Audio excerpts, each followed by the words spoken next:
I didn't know we were getting a Dr. Light episode. I've been trying to avoid spoilers. I didn't know that Boom was about the Doctor spending the whole episode standing on a landmine until about a day before the episode aired. And so it came as quite a surprise when we followed Ruby away from the TARDIS.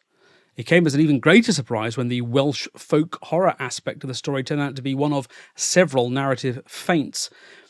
It's easy to get fed up with a tale in which nothing is ever what it seems because sometimes the audience stops trusting the storyteller, but this is such a beguiling instalment built around such a chilling image, that never bothered me.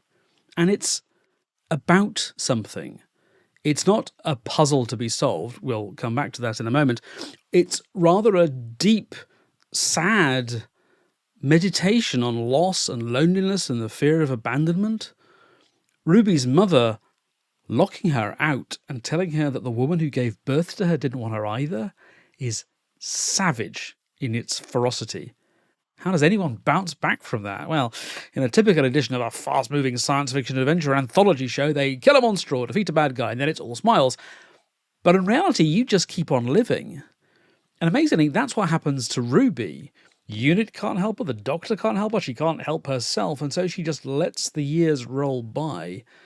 And sure, after the first time jump, the prospect of a reset button at the end of the episode looms very large, and by the time she's an elderly woman, it's pretty much guaranteed. But a reset button need not render the entirety of the preceding action moot, even if none of the characters can remember anything. Sometimes the journey is worthwhile, and this was so creepy, so suspenseful, so heartfelt, so bleak, and yet so sunny.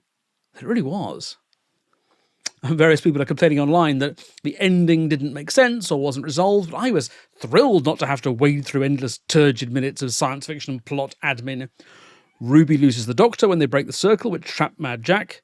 Ruby has to neutralise Mad Jack in order to have any hope of putting things back the way they were, but she still has to go the long way round. When future Ruby stops the circle from being damaged, the cycle is broken and she and the Doctor can go on their way.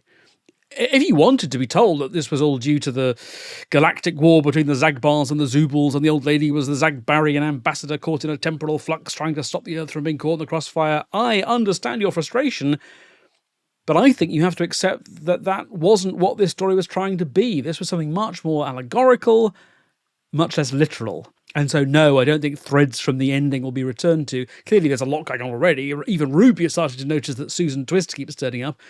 But the end of the episode didn't give me the impression of a writer saying, and here are some unanswered questions that you need to keep in mind for next time.